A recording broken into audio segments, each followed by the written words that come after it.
मेरा रंग दे, ओ मेरा रंग दे बसंती चोला, मेरा रंग दे बसंती चोला, मेरा रंग दे बसंती चोला, मेरा रंग दे बसंती चोला।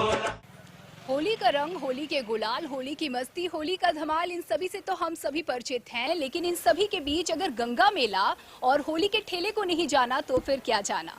अपनी समृद्ध इतिहास और गौरवमयी परंपरा के चलते होली का ठेला और भी खास हो जाता है। और हो भी क्यों ना, क्योंकि ये सिर्फ होली का ठेला नहीं बल्कि आजादी की होली का ठेला है। नमस्कार, स्वागत है आपका होली पर जेएमडी न्यूज की इस खास पेशकश आजादी का होली का ठेला में, जहां मैं हूं आपके साथ नंदिनी लाक्षाकार।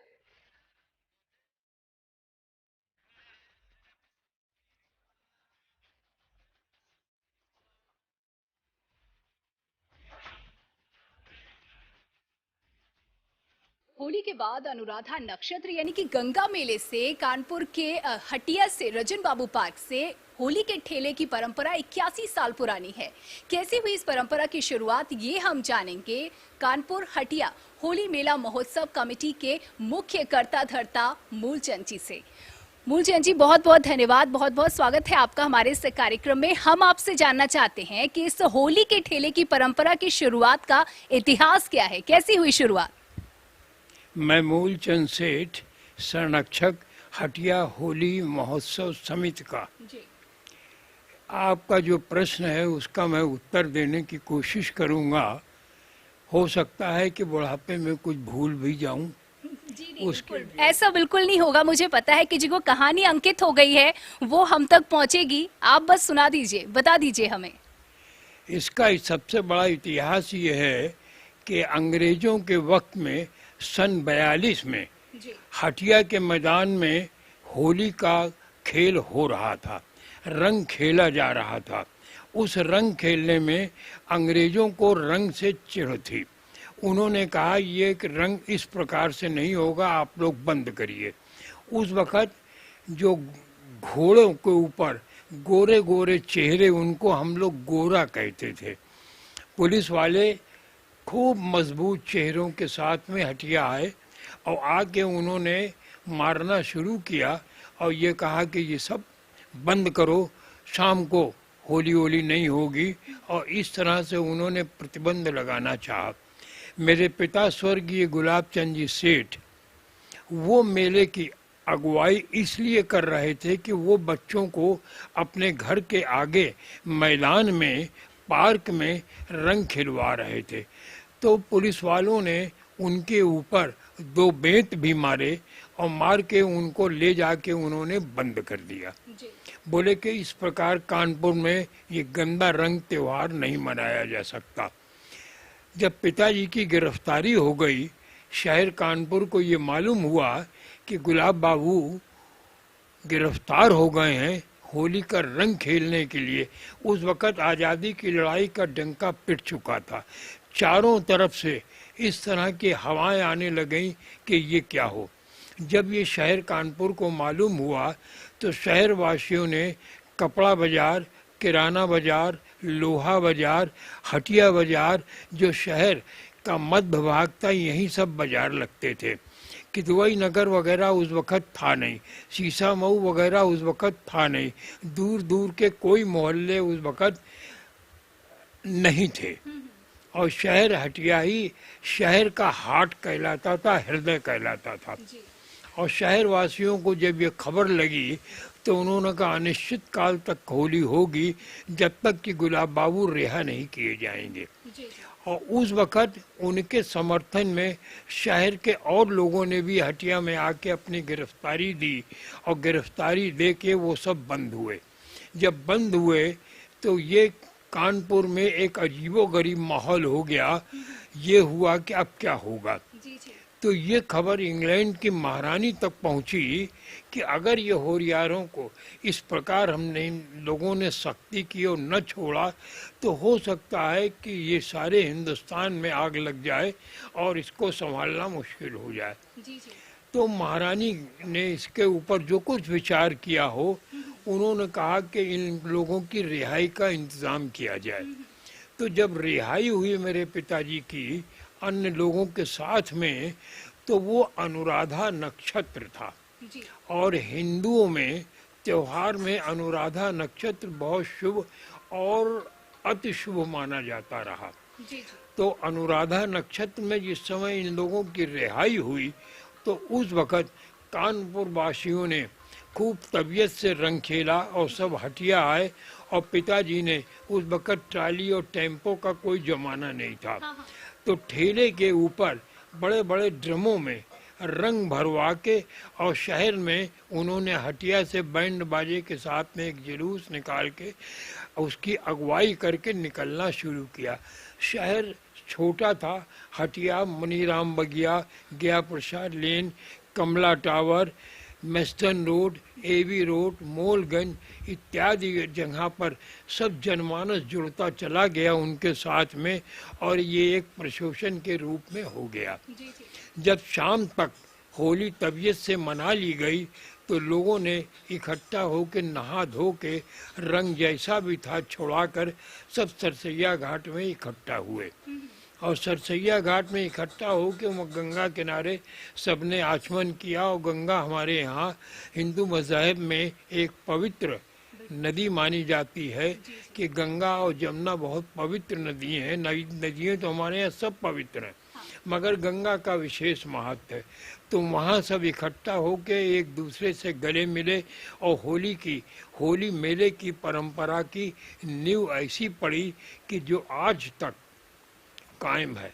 मैं कानपुर के शहर वासियों का, कानपुर के समस्त थोक बाजार और फुटकर बाजार के सभी व्यापारियों का हृदय से स्वागत करता हूं और सम्मान करता हूं कि वो लोग मेरे पिता गुलाब बाबू की याद में कहूं या उनके सम्मान में कहूं, इस परंपरा को निभा रहे हैं। जी, तो तब से लेकर ये परंपरा लगातार चली आ रही है। परंपरा शहर वासियों के सहयोग से, व्यापारियों के सहयोग से, कर्मचारियों के सहयोग से, ये परंपरा केवल एक आदमी के सहयोग से नहीं है, पूरे शहर के सहयोग से परंपरा चल रही है। और सारे बाजार जो थोक बाजार हैं, वो किराना बाजार, कपड़ा बाजार, शराफा बाजार, गल्ला बाजार, रंग बाजार, ये सारे बाजार टोटली बंद हो जाते हैं होली जलने के बाद में। और अनुराधा नक्षत्र को शुभ नक्षत्र में लोग अपनी अपनी दुकानें खोलते हैं और मुहूर्त पूजन करके अपने बही बसने के ऊपर मिति और तारीख डालते हैं। और तब घंटा, एक एक घंटा सब लोग बैठ के, कर्मचारी अगर दूसरे दिन आएगा तो मालिक लोग खुद ही दुकान खोल के बैठते हैं इस नक्षत्र में। ये परंपरा आज तक चल रही है।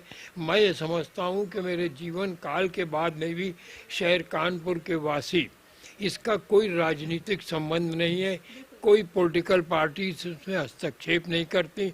हमारी सरकार कोई भी आए, कांग्रेस आए, बीजेपी आए, इसमें कोई हस्तक्षेप नहीं। ये पवित्र त्यौहार सदैव की भांति मनाया जाता है और ये परंपरा गुलाब बाबू की जो लगाई हुई है, ईश्वर से प्रार्थना है कि कानपुर वासी मेरे बाद भी इसको चलाएं। बिल्कुल, और जिस तरीके से आप सेवा भाव के साथ, मनोयोग के साथ ये परंपरा का निर्वाह कर रहे हैं, निश्चित तौर पर ये परंपरा आगे भी चलेगी। अगर बात की जाए इसकी रूट की, जो ठेला गुजरता है, तो ऐसा भी है कि कुछ मूलगंज से गुजरता है, अन्य समुदाय के जो इलाके हैं वहाँ से भी, क्या वहाँ से कैसा सहयोग मिलता है? मैं आपको स्पष्ट और साफ तौर पर बताना चाहता हूँ कि ये हमारे शहर में जिस वक़्त मैं खुद ठेले की अगुवाई करता हूँ और मैं निकल के अपने पुराने मकान हटिया रज्जन बाबू पार्क से निकल के बान बाजार और मनी राम बगिया हो के मेस्टन रोड चौराहे पे आता हूँ, जहाँ मिक्स आबादी हमारे मुसलमान भाइयों की भी बरकरार है। वो लोग जिस प्रकार से खातिर तवाजो और गुजिया मेज़ों पे सजा के और गुलाल लगा के और फूलों से मेरा स्वागत करते हैं, मैं विशेष रूप से मुसलमान भाई जो मेस्टन रोड पे रहने वाले हैं, वो सब जिस प्रकार से स्वागत करते हैं वो करने के योग्य स्वागत के तो ही हैं, मगर उनका भी विशेष रूप से मैं धन्यवाद प्रकाश करता हूँ कि वो मेस्टन रोड के जिस प्रकार से मेरे ठेले की अगुवाई में उन सबके निरीक्षण में और जो स्वागत और सत्कार फूल मालाओं से और गुजिया से करते हैं वो भी अपने में एक अकथनीय है। सुनने में आ रहा है कि इस बार भगवा रंग से होली खेली जाएगी, इसका भी असर देखा जाएगा, इसके बारे में भी कुछ बताएं। ये तो भगवा रंग की होली की बात तो देखिए बड़ी साफ है कि भारतीय जनता पार्टी का राज है, सेंट्रल में और प्रोविंस में और लोकल में सब जगह भगवा रंग केसरिया रंग माना जाता है और भगवा रंग और केसरिया रंग के प्रति सभी लोगों का सम्मान है। मगर चूंकि एक विशेष राजनीतिक दल ने इसका अपना एक रंग बना लिया है, मगर मैं ये समझता हूँ कि भगवा रंग जो है वो सबका रंग है। भगवा रंग के माने केसरिया रंग, और केसरिया क्या, केसर हमेशा से हिंदुस्तान में हिंदू हो, मुसलमान हो, सिख हो, ईसाई हो, सबको केसर पसंद है। केसरिया रंग से अगर होली और केसरिया रंग के फूल पहले भी टेसू का फूल से जो प्योर केसरिया रंग का था, टेसू का फूल इस प्रकार से घरों में पका के उस वक़्त भी केसरिया रंग और भगवा रंग का प्रचार था। मगर चूंकि अब ज़्यादा प्रचार है इसलिए कि भारतीय जनता पार्टी का सम्मान करने के लिए मतदाता उनको विशेष सम्मान देने के लिए भगवा रंग का खेल खेलेंगे।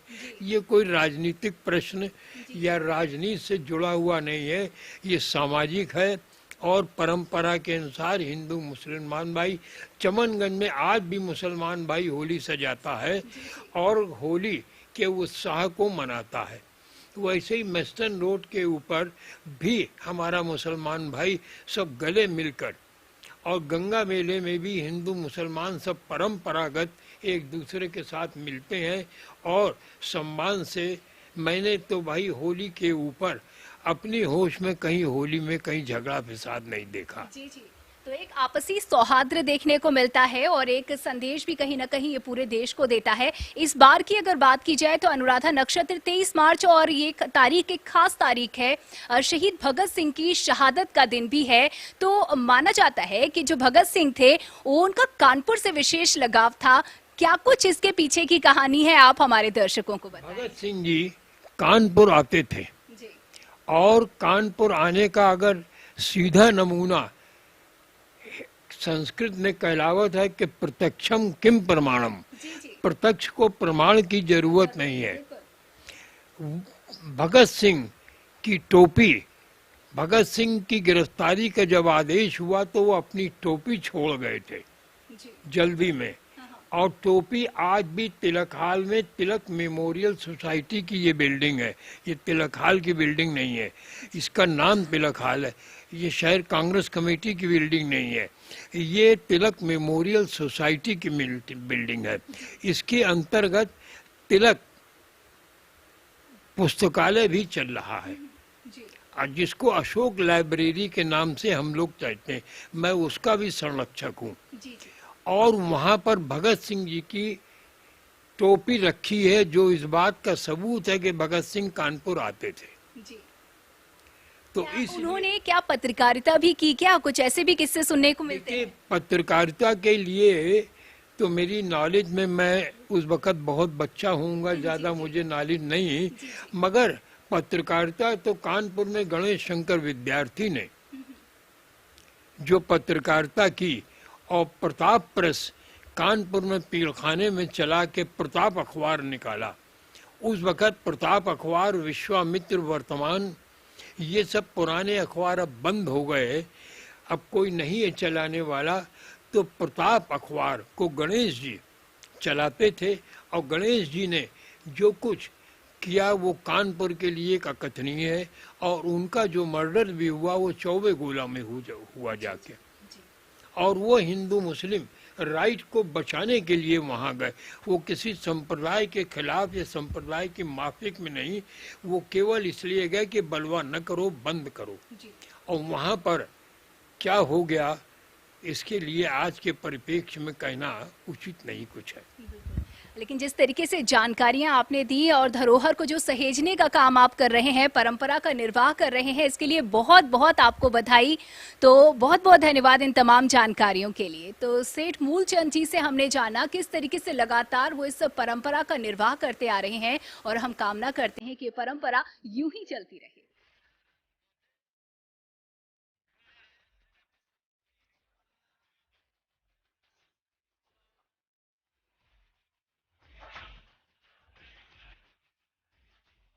हटिया वासियों ने देश की आज़ादी का जश्न 1942 में मनाया। सन 1942 में अंग्रेजी हुकूमत ने हटिया में होली खेलने के लिए पूरे शहर में पाबंदी लगाई थी। हटिया वासियों ने कहा ये हमारा मौलिक त्यौहार है, हम होली खेलेंगे। और जैसे ही होली खेलना प्रारंभ किया, चारों तरफ से पुलिस ने घेर लिया और जो लोग खेल रहे थे उन सबको ले जाके जेल में डाल दिया। शहर में एक तीखी प्रतिक्रिया हुआ, जब तक ये बंदी नौबत छोड़े नहीं जाएंगे निरंतर रंग चलता रहेगा। 1 दिन 2 दिन 3 दिन 4 दिन 5 दिन रंग चलता रहा। ब्रिटेन तक बात पहुंची, वहाँ से आदेश हुआ उनको तत्काल रिहा किया। जिस दिन रिहाई हुई उस दिन सहयोग से अनुराधा नक्षत्र था, तभी से गंगा मेले की परंपरा अनुराधा नक्षत्र की हो गई। किस तरीके से रंगों का ठेला निकाला जाता है हटिया से? हटिया से रंगों का ठेला पूरे शानो शौकत भव्यता के साथ निकाला जाता है। यहाँ माननीय पूर्व में जिलाधिकारी आते रहे हैं, झंडे का लगान करते हैं, उसके बाद रंगों का ठेला प्रारंभ होता। इस बार रंगों के ठेले में हमने 5 ट्रैक्टर हैं, 6 टेम्पो ट्राली हैं, 3 ऊँट हैं और 2 भैंसा ठेला है, जिसमें से पूरे रास्ते भर लोगों को रंगों से सरोवर करते हुए चलेंगे। इस वक्त हम मौजूद हैं कानपुर के जिला कारागार में। ये वही जगह है जहां पर आज़ादी के उन मतवालों को बंद कर दिया गया था, जिसके बाद वो जोश और जुनून पूरे कानपुर में देखा गया कि लगातार होली खेली गई। होली के दिन से लेकर के अनुराधा नक्षत्र तक होली खेली गई और तब से लेकर के ये परंपरा आज भी बरकरार है। और ऐसे में जीएमडी न्यूज नमन करता है उन वीर क्रांतिकारी युवाओं को जिनके जोश और जुनून के चलते कुछ ऐसा जज्बा उन दिनों मौजूद हर भारतीय के अंदर पैदा हुआ जिसने अंग्रेजी हुकूमत के छक्के छुड़ा दिए थे, जिसके चलते आजादी की संघर्ष में स्वर्णिम गाथा में कानपुर की भागीदारी भी हमेशा के लिए दर्ज हो गई है।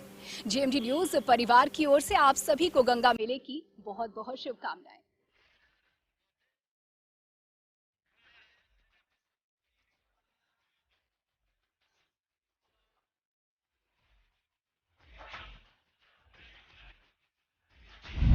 अगर आपको हमारा वीडियो पसंद आया हो तो हमें लाइक करें, सब्सक्राइब करें और ज्यादा से ज्यादा शेयर करें। और हाँ, बेल आइकॉन दबाना ना भूलें ताकि हर खबर का अपडेट आप तक पहुंचे तुरंत। आप हमें इंस्टा, ट्विटर और फेसबुक पर भी फॉलो कर सकते हैं। हमारी आईडी है @JMD News।